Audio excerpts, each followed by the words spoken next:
అదరగొట్టే కారం రంగు రుచి ఆచి కారం పొడి.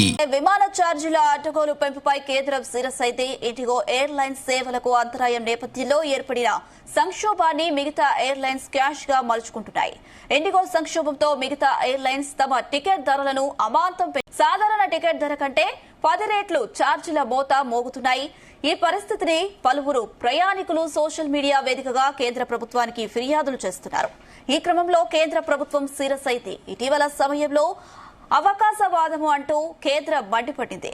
ఈ సంక్షోభాన్ని క్యాష్ చేసుకోవద్దని ఎయిర్లైన్స్ కు హెచ్చరించింది. అడ్డగోలుగా రేట్లు పెంచితే ఊరుకోబోమని వార్నింగ్ ఇచ్చింది.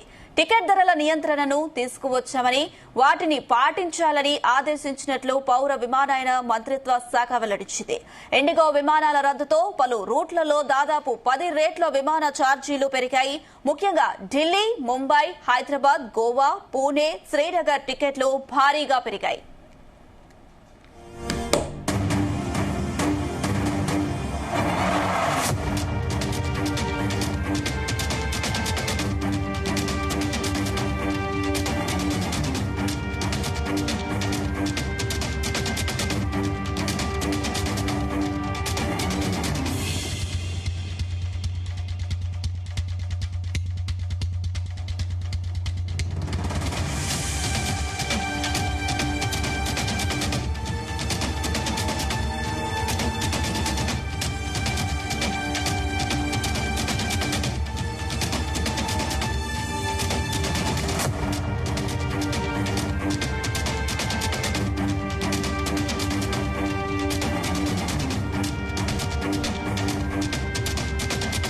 విమాన ఛార్జీల అడ్డగోలు పెంపుపై కేంద్రం సీరియస్ అయితే ఇండిగో ఎయిర్లైన్స్ సేవలకు అంతరాయం నేపథ్యంలో ఏర్పడిన సంక్షోభాన్ని మిగతా ఎయిర్లైన్స్ క్యాష్ గా మలుచుకుంటున్నాయి.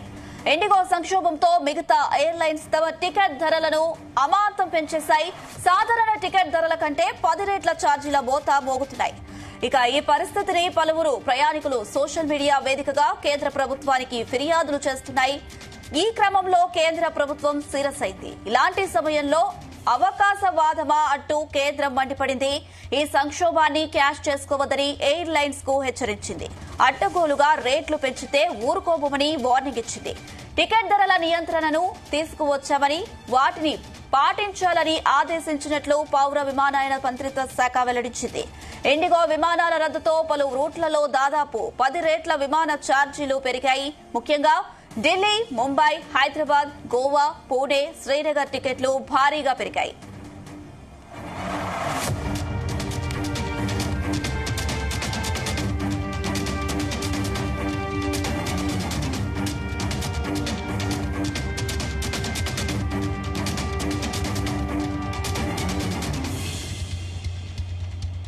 ఇదే అంశం సంబంధించి మరిన్ని అప్డేట్స్ మా చీఫ్ న్యూస్ కోఆర్డినేటర్ రాధాకృష్ణ అందిస్తారు. S Radhakrishna. Good evening Anusha. IndiGo దెబ్బకు ప్రయాణికుల పరిస్థితి అగమ్య గోచరంగా మారిందని చెప్పవచ్చు. సో మొత్తంగా ఒకవైపు ఇప్పటికే విమాన సర్వీసుల రద్దుతో అక్కడ ఉన్నటువంటి గత 3-4 రోజులుగా కూడా ఇండిగో నమ్ముకున్నటువంటి ఎవరైతే ఉన్నారో ఆ ప్రయాణికులంతా కూడా తీవ్ర అవస్థలు పడుతున్నారు. దీనికి తోడు ఇప్పుడు ఆల్టర్నేట్ గా ఇతర ఎయిర్లైన్స్ సేవలను వాడుకుందామని దాని ద్వారా వాళ్ళ గమ్యస్థలాన్ని చేరాలనుకున్న తరుణంలో ఒక్కసారిగా అమాంతం రేట్లు పెరిగిపోయాయి. సో ఒక రకంగా చెప్పాలంటే సాధారణ పరిస్థితుల్లో 10,000 ఉండాల్సినటువంటి విమాన టికెట్ ఇప్పుడు వాళ్ళు ఇండిగో సర్వీసులు రద్దు కావడంతో ఆల్టర్నేట్ గా ప్రత్యామ్నాయ ఎయిర్ లైన్స్ సేవలను వాడుకోవడానికి ఆ టికెట్ల కోసం విమాన సర్వీసుల ద్వారా తమ గమ్యస్థానాలను చేరుకోవాలని ప్రయత్నిస్తుంటే ఒక్కొక్క టికెట్ రేటు కళ్ళు చెదిరేలా ఉన్నాయి. సుమారు 10,000 టికెట్లు ₹1,00,000, 70,000, 80,000 ఉన్నది. సో సాధారణ స్థాయితో పోలిస్తే 6 నుంచి 10 వరకు ఒక్కొక్కరు కూడా మిగతా ఇతర వేరే ఎయిర్లైన్స్ సంబంధించి ఛార్జీలు చేస్తున్న పరిస్థితి కనపడుతుంది. సో దీని మొత్తంగా కూడా ఇప్పటికే వాళ్ళు మరీ 3-4 రోజుల నుంచి అవసరం పడుతూ ఉన్నారు. ఒక ఇబ్బంది పరిస్థితిలో ఉన్నారు ప్రయాణికులు. వాళ్ళ పట్ల కొంత సానుకూలంగా స్పందించాల్సినటువంటి ఇతర ఎయిర్లైన్స్ కూడా ఇదే సందులో సడేమియగా అవకాశవాదంతో పూర్తి స్థాయిలో విమాన సంబంధించిన టికెట్ల ఛార్జీలను పెద్ద ఎత్తున దాదాపుగా రెగ్యులర్ వాటికి సాధారణ స్థాయి కన్నా ఉంచి 6 నుంచి 10 ఇంతలు పెంచేసి దాంట్లో లాభాలను దండుకునే ప్రయత్నం చేస్తున్నాం. దీనిపైన కూడా కేంద్రం చాలా సీరియస్ అయింది. సో సాధారణ టికెట్ ధరతో పోలిస్తే ఇప్పుడు ఇటీవల కాలంలో ఈ 3-4 రోజుల నుంచి ఇతర ప్రత్యామ్నాయ ఇండిగో కాకుండా ఇతర ప్రత్యామ్నాయ ఎయిర్లైన్ సర్వీసుల వాళ్ళు ఆ ఛార్జీల ధర 10 రెట్లు పెంచారు. సో దీంతో వాళ్ళు ప్రయాణికులు సోషల్ మీడియాగా ప్రస్తుతం జరుగుతున్నటువంటి యొక్క విమాన ఛార్జీల దోపిడీకి సంబంధించి సోషల్ మీడియా వేగా బహిరంగం చేస్తా ఉన్నారు. సో ఈ మొత్తం విషయం కేంద్రంతో సీరియస్ అయింది. ఇప్పటికే గత నిన్న నుంచి కూడా ఇండిగో ఎయిర్లైన్ సంబంధించి మొత్తం విమానాలు రద్దు కావడము 3-4 రోజులు జరుగుతున్న పరిణామాల నుంచి నిన్న ఒక్కసారిగా కేంద్ర హోంశాఖ మంత్రి ఉన్నటువంటి అమిత్ షా రంగంలోకి దిగారు. సో మొత్తం ఈ యొక్క ఇండిగో సంబంధించిన సమస్యతో పాటు ఇతరత్ర అన్ని వ్యవస్థలను సెటరేట్ చేయడానికి అన్ని రకాలుగా ప్రయత్నం చేస్తున్నారు. ఎందుకంటే డీజీసీఏ ఏదైతే ఇచ్చిందో ఆ సంబంధించినటువంటి ఫ్లైట్ డ్యూటీ టైం లిమిటేషన్ సంబంధించి మొదటగా దానికి గతంతో ఇచ్చిన ఏదైతే ఉన్న నిబంధనలు వాటిని కొంత సవరించారు. సో పాత పద్ధతి ద్వారానే విమానాలు నడుపుకోవచ్చు అని చెప్పేసి కూడా ఇప్పటికే అక్కడ డీజీ సంబంధించినటువంటి డీజీసీఏ కూడా ప్రకటించింది. సో దానికి అనుగుణంగానే ఇండిగో కాస్త ఈ నిర్ణయంతో ఊరట కలిగించినప్పటికీ అది ఇప్పటికిప్పుడు సాధ్యం కాదు. మరో వారం రోజుల నుంచి 10 రోజుల పాటు పూర్తి స్థాయిలో సెట్ కావడానికి పడుతోంది. సో ఇదే సందర్భంలో ఇతర విమానాల సర్వీసులు కూడా కాస్త రెగ్యులర్ మేనర్ లోనే ఛార్జీలను వసూలు చేయాల్సిందిగా టికెట్ ధరలను ఉంచాల్సిందిగా కూడా కేంద్రం మిగతా ఎయిర్లైన్ సర్వీసులకు కూడా చెప్తున్న పరిస్థితి కనబడుతోంది. సో అల్టిమేట్ గా ఇప్పుడు గత 4 రోజులుగా జరుగుతున్న ఈ యొక్క ఇండిగో సర్వీసులకు సంబంధించి మొత్తం దేశవ్యాప్తంగా ప్రధాన ఎయిర్పోర్ట్లలో వేలాది మంది ప్రయాణికులు నిరీక్షిస్తున్న పరిస్థితి కనబడుతోంది. సో వారు ఒకవైపు బయటకు కూడా వేరే దగ్గరికి వెళ్ళలేక, ఎందుకంటే అత్యధిక విమాన ఛార్జీలు వసూలు చేస్తున్నతో ఇతర చోటు కూడా వెళ్ళలేని పరిస్థితి ఉంది. సో అల్టిమేట్ గా ఇప్పుడున్న పరిస్థితుల్లో కేంద్రం ఇన్వాల్వ్ అయి మొత్తం కూడా రేట్ల విమాన ఛార్జీల విషయంలో కూడా కాస్త ఒక కొంత నియంత్రణ పాటించే విధంగా మిగతా ఎయిర్లైన్ సంబంధించి వాటిని కాస్త వాటిని కంట్రోల్ చేసే విధంగా కూడా అన్ని రకాలుగా ప్రయత్నిస్తుందని చెప్పవచ్చు. సో ముఖ్యంగా ఇప్పుడు ఢిల్లీ, ముంబై, హైదరాబాద్, గోవా, పూణే, శ్రీనగర్ ఏరియాకి సంబంధించి అక్కడ వెళ్ళాలనుకుంటున్న వారికి విపరీతంగా ఈ టికెట్లు ఇబ్బందికర పరిస్థితి వస్తోంది. సో వెళ్ళాలనుకుంటే ₹1,00,000 కూడా టికెట్ పెట్టాల్సిన పరిస్థితి కనబడుతోంది. సో వీటన్నిటి విషయంలో కేంద్రం కొద్దిగా ఇన్వాల్వ్ అయి సీరియస్ గానే వీటిపై దృష్టి పెట్టి వెంటనే ఛార్జీలను వీలైనంత వరకు తగ్గించేందుకు అన్ని రకాలుగా ప్రయత్నం చేస్తుందని చెప్పవచ్చు. Anusha. Right Radhakrishna, thank you.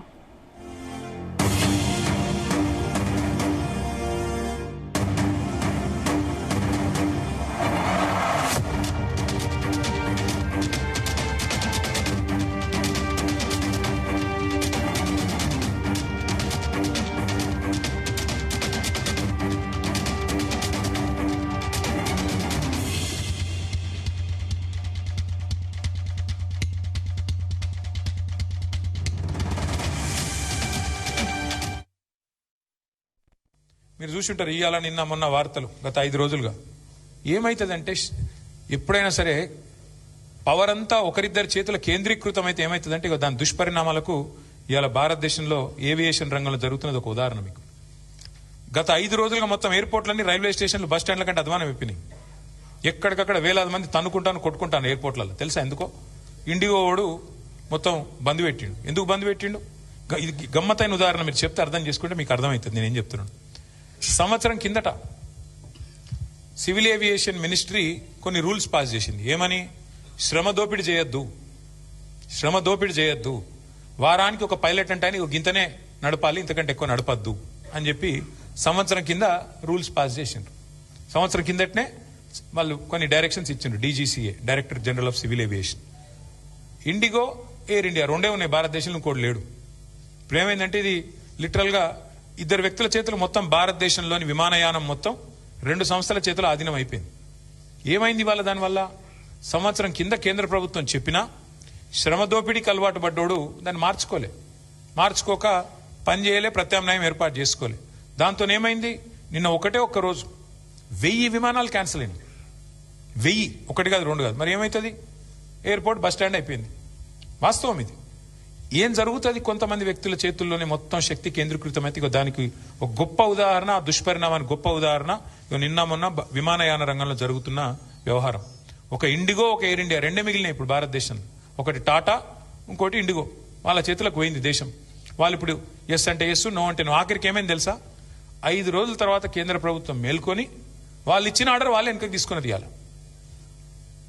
వాళ్ళు ఏ ఆర్డర్ అయితే ఇచ్చిరో, ఇండిగో వాడు మారలే, ప్రైవేట్ వాడు దిగిరాలే. నేను తప్పు చేసినా ఒప్పుకుంటలేడు, వానికి ఫైన్ వేసే దమ్ము లేదు ప్రభుత్వానికి. ఏమైంది ఆఖరికి, ప్రభుత్వం ఇచ్చిన ఆర్డర్ ప్రభుత్వం వెనకకి తీసుకుని ఇంకొక టైం ఇస్తాము అని చెప్పి తగ్గక తప్పని పరిస్థితి వచ్చింది. ఏమైతుంది, శక్తి మొత్తం, సంపద మొత్తం కొంతమంది చేతుల్లో కేంద్రీకృతం అయితే అంటే ఒక గిది అవుతుంది. పోర్టులు, సీ పోర్టులు, రైల్వేలు మొత్తం ఇచ్చేస్తే ప్రైవేటులకు, అది కొంతమంది చేతుల్లోనే ఉంటే వాడు మునిగితే మొత్తం దేశం అని గొప్ప ఉదాహరణ.